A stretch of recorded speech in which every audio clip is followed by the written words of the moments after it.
Okay, I want to go over a couple of things.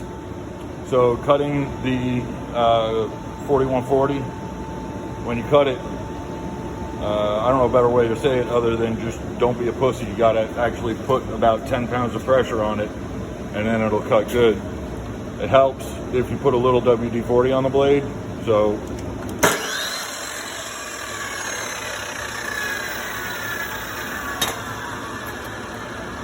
all right, and then I already measured it. It's 5 5/8 right now, but make sure you measure the part or the material when you put it in the machine.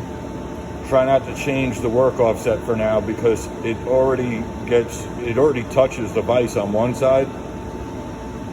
So, I mean, if you're going to go through it and sort it out, that's one thing, but don't just go and change the work offset with the probe and try to run it because it might get into the vise even more. What I did was I measured where the material should be based on the program, in Fusion, and I just used the caliper and kind of eyeballed it, got as close as I could.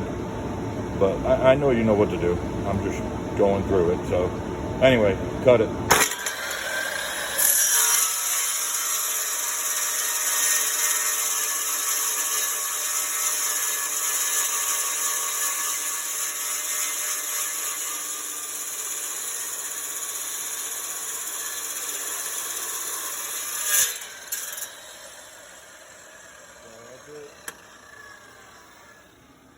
Cuts pretty good.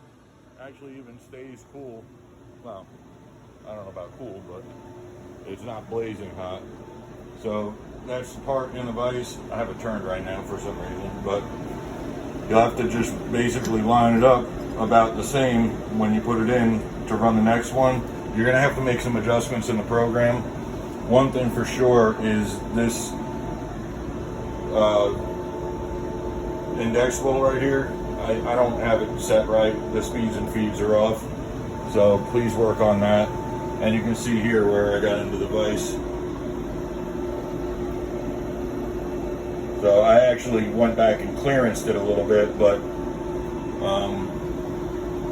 it's still touching. I mean, I know you know what to do. I'm just trying to give you a heads up on this. All right, so that's it for this.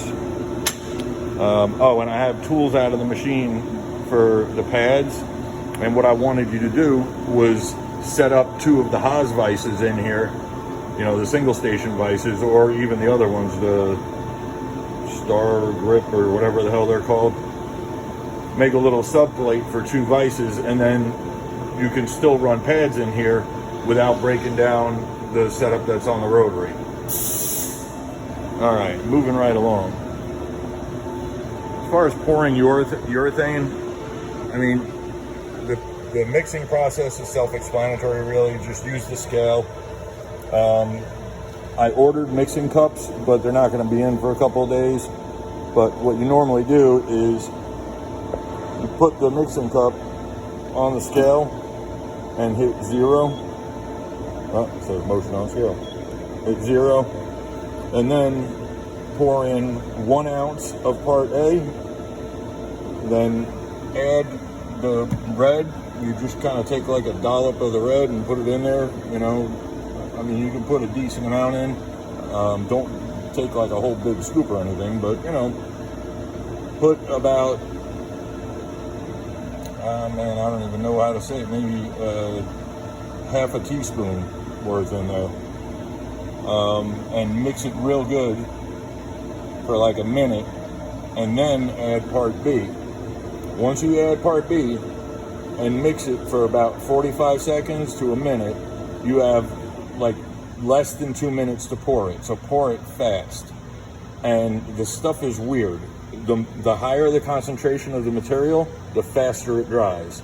So you want to pour it thin but fast, because if you have a thick part, it's going to dry way faster than the rest of it, or cure way faster than the rest of it. All right, now going on to getting them out. This I laid on a little too heavy. Put this fixture, that one down there, on top of it after you pour it, but wait like 2 minutes before you put it on. And when you put it on, either move it to where you can clamp it down or find something real heavy to put on it, because that was the mistake I made. It ended up staying too thick because I didn't have enough weight on it. I think if you put it near an edge where you can put clamps on it, like if you moved it over here or something, and you clamp the fixture down, you know, the mold on top of this with the flat side down, if you clamp it, I think you'll be able to squeeze the rest of the material out. I said to wait 2 minutes, but you should probably only wait like 1 minute. Take a look at the material and see if air bubbles are popping out. If the air bubbles are still popping out, wait, because that's another problem that I had with this. I put the fixture on like right away. I keep saying fixture. I put the mold, the other mold that I don't use because it's too deep.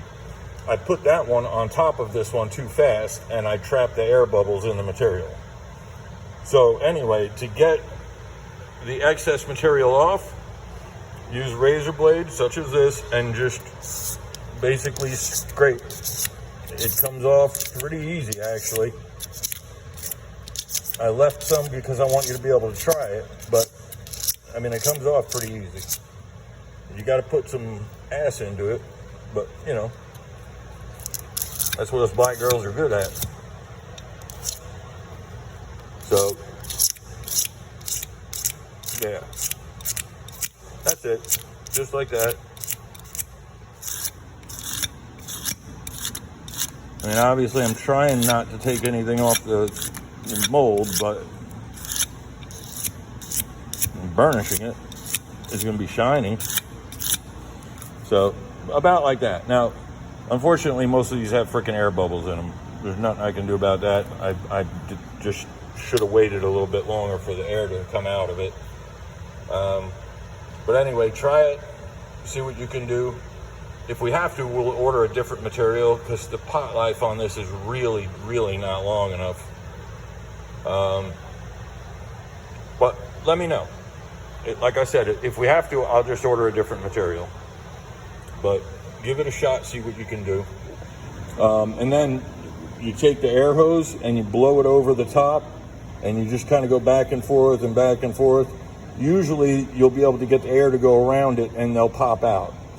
If it won't, use this little drill here and try to drill like somewhere, a hole like right in there where it's not going to be obvious. So basically like right there, and try to just go through the urethane, not the fixture. I mean, I did it a couple of times and I left little holes in the fixture, but they're not very deep, so I'm not worried about it. But anyway, that's my story, Jack. What else? Just do the best you can. I'm gonna try and be available as much as possible, and you know, don't be afraid to call me. I like it. It make me happy. Then I have somebody to talk to. Okay, then. All right. Well, guys, just do the best you can. Take care of the shop for me, okay? I really appreciate you guys, both of you. Be good, be safe. I'll talk to you soon.